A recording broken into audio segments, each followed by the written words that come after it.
Hola, muy buenas a todos. Esto es Living for Numbers y en esta ocasión vamos a ir con un tema de física, conocido como movimiento de una partícula. Este concepto le va a servir tanto para movimiento de una partícula en R1, R2, R3 y etcétera.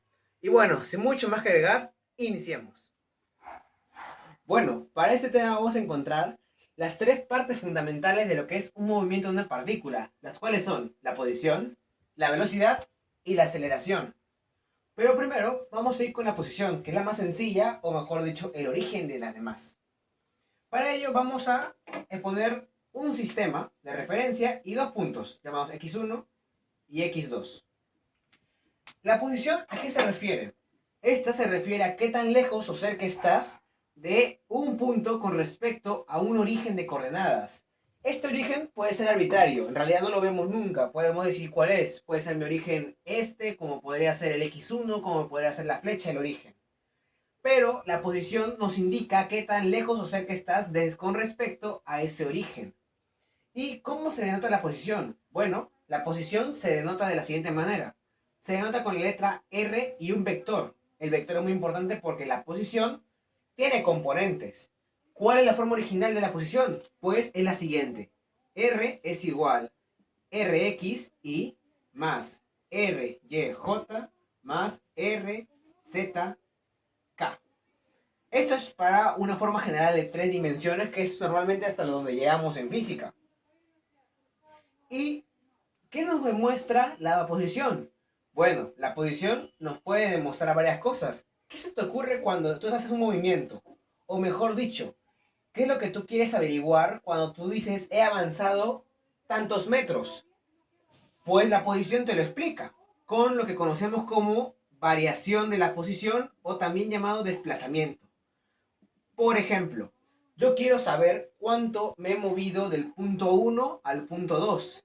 Entonces, esta variación de desplazamiento nos puede dar ese valor. ¿De qué forma? Como he dicho, en este caso el R o la posición es vectorial. Y acá solo hay una dimensión, entonces por ahora el eje Y y el eje Z nos lo obviamos. Nos quedamos con el X. Y el vector posición para X2 va a ser, que es el punto final, va a ser R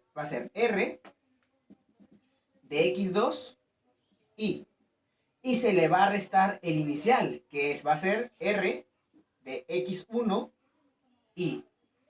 Y la diferencia de estos dos nos va a dar la variación o también conocido desplazamiento del punto 1 al punto 2. Digamos que esto tiene una distancia L. Entonces, el desplazamiento nos va a salir igual a L. Pero, ¿qué pasaría si es que yo me muevo del punto 1 al punto 2 y de ese punto 2 regreso al punto 1? ¿Cuánto habrá sido mi desplazamiento? Bueno, por definición, desplazamiento es posición final menos inicial. No más grande menos más chiquito, no positivo menos negativo. Es posición final menos inicial. ¿Cuál será mi posición inicial en este caso? X1. Ah, ya, entonces ese es el que va a restar. ¿Y cuál es mi posición final? También es X1. Entonces, en vez de X2 acá, le ponemos X1. Y si X1 y R de X1 valen lo mismo, ¿cuánto será mi resultado? Exactamente, mi resultado va a ser 0. Entonces, el desplazamiento solo nos sirve para indicar cuánto me he movido de un punto a otro directamente, sin importarle el trayecto. Nos manda la distancia mínima requerida para llegar a ese punto. Pero, ¿qué pasaría si queremos el trayecto? Para eso existe otra faceta de la posición que se denomina D y se llama distancia recorrida. La distancia recorrida, al contrario del desplazamiento, nos brinda toda la información que necesitamos del trayecto.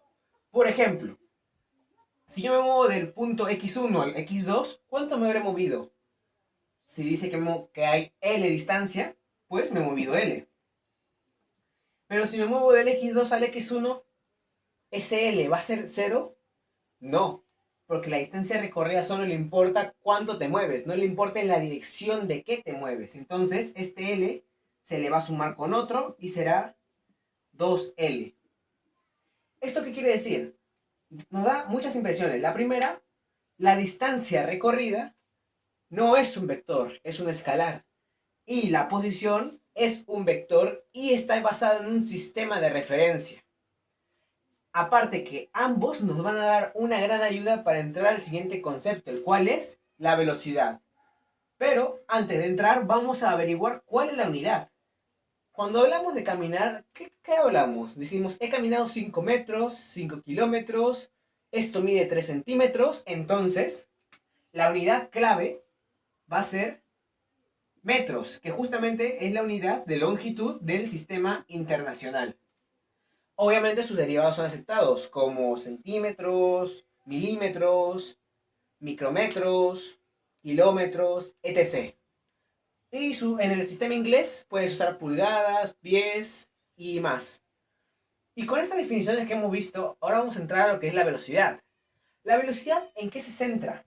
Bueno, primero vamos a entrar a la definición de lo que es la velocidad promedio. La velocidad promedio. Nacho, ¿qué es eso? Bueno, imaginémonos que yo quiero ir a la tienda que está a 14 metros en línea recta de mí. O también usando este gráfico, digamos que yo estoy en este punto x1 y la tienda está en x2. Y yo me muevo un desplazamiento tal. Me muevo este desplazamiento. Y lo hago en un intervalo de tiempo que desconozco. Esto lo hago en un intervalo de tiempo diferencial de t. ¿Esto qué quiere decir? Quiere decir que yo me he movido una cierta cantidad en un cierto tiempo. Y si lo ponemos en forma matemática, ¿qué nos querrá decir esto? Bueno, que la velocidad promedio va a ser la derivada de la posición, perdón, la variación de la posición con respecto a la variación del tiempo. ¿Y esto qué nos quiere decir? Bueno, si lo tratamos en el mundo original, digamos que yo me fui a la tienda y caminé 14 metros y lo hice en 7 segundos. Entonces, ¿cuánto me demoré en promedio? Lo típico, lo usual que hacemos es dividir, la lógica nos dice dividir 7 entre 14, me he demorado 2. ¿2 qué? Ahí viene lo importante. Nos hemos demorado 2 metros por segundo. ¿Esto qué quiere decir? Que cada segundo yo avancé 2 metros. Y tiene sentido, si me demoré 7 segundos en hacer 14 metros, mi razón de cambio deberá ser metros sobre segundo. Cada segundo avanzo 2 metros, entonces en 7 segundos, ¿cuántos metros haré? 7 por 2, 14. ¿Cumple, sí o no? Y eso es lo que quiere decir la velocidad promedio. Nos hace eso. ¿Y cómo se calcula la velocidad promedio? Bueno, muy sencillo. Se hace la posición final menos la posición inicial entre el tiempo final menos el tiempo inicial. Y así se calcula la velocidad promedio. Pero, ¿es la única velocidad que existe? No. Pero antes de entrar a la velocidad más interesante, vamos a ir con la rapidez. ¿Qué es la rapidez? Bueno, existen dos tipos de rapidez. La rapidez promedio y la rapidez. Pero primero vamos a ir con la rapidez promedio. La rapidez promedio no es el módulo de la velocidad promedio. Les voy adelantando. La rapidez promedio, que vamos a anotarla así. Rapidez, vamos a escribirla, promedio. ¿A qué es igual? Es igual a la distancia recorrida entre la variación del tiempo. Repito, la rapidez promedio no es igual que la velocidad promedio. ¿Y qué pasa acá? Esto nos quiere decir qué tanto me he desplazado en una cantidad de tiempo. Ya no me importa la distancia mínima, me importa el recorrido en general. Y es por eso que estos dos datos que hemos hallado en el anterior ítem han sido tan importantes porque los empleamos para descubrir nuevas cosas como puede ser la velocidad. Entonces, la distancia recorrida es el trayecto entre la diferencia del tiempo final menos tiempo inicial. Pero está bien, acá estamos comparando y los dos comparamos puntos. Comparamos puntos finales, puntos iniciales y un tiempo. Pero ¿qué pasaría si yo quiero saber en un punto exacto, por ejemplo en x1, la velocidad que es en ese punto sin depender de otro? Bueno, si algunos han visto sus cursos de cálculo, sabrán que existe el límite. ¿Qué quiere decir el límite? Es una aproximación. Hagamos el límite cuando la diferencial de tiempo se vuelve muy chiquita, o sea que tiende a cero. ¿De qué? De la velocidad promedio. Si hacemos esto, vamos a hallar lo siguiente. En vez de velocidad promedio que es igual. es igual a variaciones. Es igual a la variación de R entre la variación del tiempo. Pero espérense, esto también lo sé de cálculo de una variable.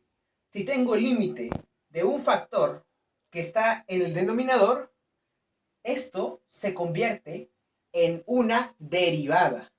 ¿Qué quiere decir esto? En vez de ahora deltas, se le va a denotar de la siguiente manera. Derivada de la posición con respecto a tiempo va a ser igual a la velocidad. ¿Qué velocidad? La velocidad instantánea, que vamos a denotar así. Velocidad instantánea o simplemente velocidad. ¿Esto qué quiere decir? Quiere decir que cuando el tiempo sea muy pequeño, la derivada de la posición o la variación de la posición nos va a dar lo que es la velocidad. ¿Y cómo calculo la rapidez? Solo quiero saber el módulo de la velocidad, no quiero saber cuánto es la velocidad en sí. Pues esto es un vector. Este es un vector. Entonces, ¿cuánto vale la rapidez? El módulo de lo que es la velocidad. Entonces, la rapidez, que simplemente se denota de la siguiente manera, se denota como v, sin vector, es muy importante la diferencia, va a ser igual al módulo de la velocidad instantánea. Y esos son todos los conceptos, algebraicos al menos, de que lo que es la velocidad. Cuando entremos a cinemática y a movimiento parabólico, estos valores, como lo que es la velocidad promedio, la velocidad instantánea, la diferencial de R, la distancia, van a tomar aún más valor. Así que apréndanse bien por qué vale todo esto. Pero nos falta un dato muy importante. Ese dato es la aceleración. ¿Y la aceleración qué viene a ser? Bueno, si vemos que en la velocidad dependimos de R, ahora ¿de quién cree que depende la aceleración? Va a depender de V, pero no de cualquier V. Va a depender de lo que es la variación de la velocidad, cómo varía, cómo cambia en un cierto tiempo. Entonces, primero vamos a hallar lo que es la aceleración promedio, como empezamos en la velocidad. La aceleración promedio, ¿qué va a ser? Si hemos estado un poco atentos, sabemos de que acá va a haber una variación de velocidad y esta va a ser en un intervalo de tiempo dt. Entonces, la aceleración promedio, al igual que la velocidad promedio, va a ser lo siguiente. Variación de velocidad con respecto al tiempo, que es igual a la velocidad final menos la velocidad inicial entre el tiempo final menos el tiempo inicial. Pero espérense, la velocidad está siendo dividida por un tiempo. Entonces, ¿cuáles serán las unidades de la aceleración? Bueno, lo podemos hacer de la siguiente manera. ¿Cuáles son las unidades de la velocidad? Son metros entre segundos. Y las divido por otro segundo. Y este segundo está sobre 1. Entonces hacemos extremos medios y nos queda metros sobre segundo cuadrado, siendo este la unidad en el sistema internacional también de la aceleración, metros sobre segundo cuadrado. ¿Y para qué nos sirve conocer la aceleración promedio? Bueno, en este caso no nos vamos a centrar en su magnitud, sino nos vamos a centrar en lo que podemos hacer cuando la variación de tiempo es muy pequeña. Vamos a aplicarle el límite cuando la variación de tiempo tiende a cero, de la aceleración promedio, o sea, de la variación de v, o sea, de la velocidad entre la variación del tiempo.